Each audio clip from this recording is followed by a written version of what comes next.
Hello, good day, my SC viewers. This is Satellite Media. Let us look at the reason the North do not want anything that has to do with regionalism or secession. I think I have to, at this point, I have to share my personal experience with the North because I did my youth service in the North, particularly Jigawa State, where if you are working if you are working in the local government, there's a slogan they used to say. They say "Baiki," which implies there is no work. And my experience in that place is that at the end of every month, all the local government employees, including the local government chairman, we gather together to share allocation revenue in form of their salary. Once they share it, everybody retires to his home. The local government chairman, of course, stays in Kano State. Once they share it, everybody retires to his abode and wait for another month for another allocation. Once another allocation comes, you see them gathering again to share it. It continues like that, month to month, month after month, year after year. Of course, that does explain the reason they want the status quo to remain. They want to sustain the status quo. Nigeria currently we need to deepen the country by having a robust system, and the only way we can do that is by either returning to regionalism or, at best, if it's not working, we have everybody pattern his way to his own separate perhaps country. Because I took note of the position of the North in the retreat that is happening in Kano, where they vehemently oppose anything that have to do with regionalism. I think that this is not far-fetched. It's perhaps because of how they are eating fat, feeding fat on Nigerian resources. We understand that Nigeria is a mono economy, and the mainstay of our current status quo is the oil and gas, and that is domiciled in the southern part of the country, particularly in the south. Even when you get to the area that has to do with federal inner revenue, the major tax is collected from Lagos State, which is equally part of the southern part of the country. So the best is, if we must continue together as a people, we need to tinker with this current status quo that is not working. And the argument of some northern leaders that no part of the country, every part of the country is blessed, I may not argue that, but why are they not leveraging on that to develop their region when eventually we return to regional system of governance? I understand that in the past we had the era of a groundnut pyramid.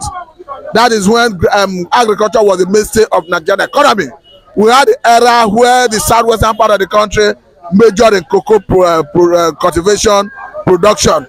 We had the era where the southeastern part of the country measured in the area of palm oil, and some southern part of the country like south major in rubber production and even palm oil.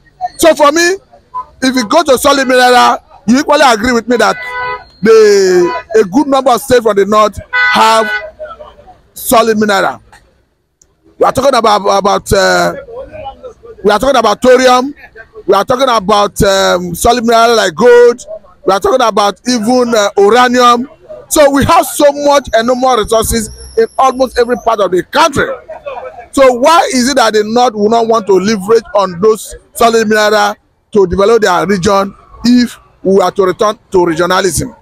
And again, why is it that we seldom see the revenue that is accruing to federal government from solid mineral? Because if we were to harness solid mineral in essence, I think solid mineral had the capacity to give us more than what our crude is giving us. And again, look at our iron ore.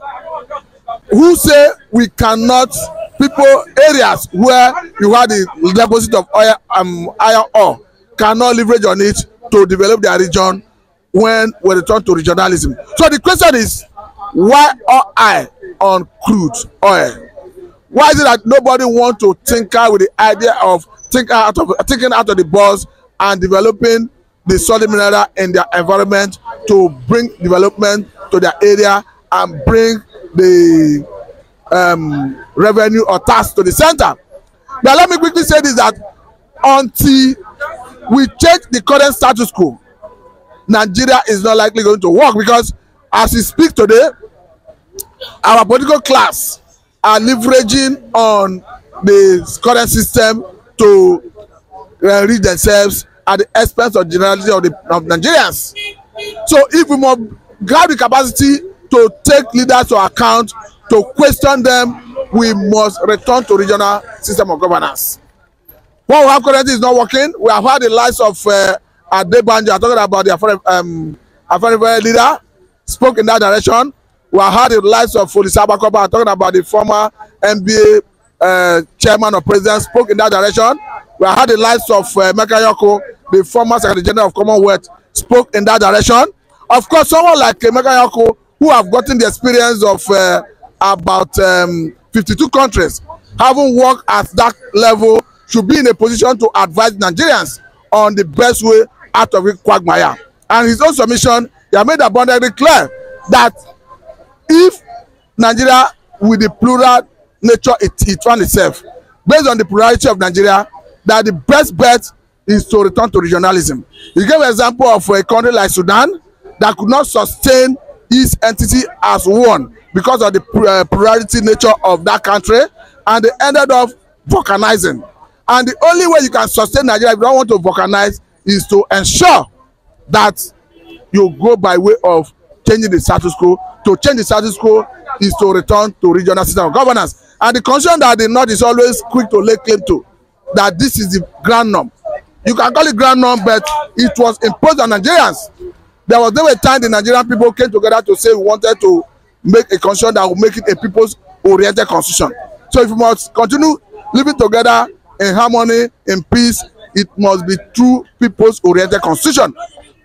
Let me quickly say that as it stands today, Nigeria has already polarized. There's no way, there's no need hiding it. What we're having in Nigeria is a system where the government, through the armed forces, coerce people together through the power of God. And under such atmosphere, you can hardly have meaningful development because people are not comfortable with the system. You want to make people comfortable so that they can willingly contribute their quota to development of the place of the country. It must be a unanimous agreement, and people must come together to do that. I think I must say very thank you for your time. This is a good place to let it go. I'm Mr. Matu, and this is Satellite Media.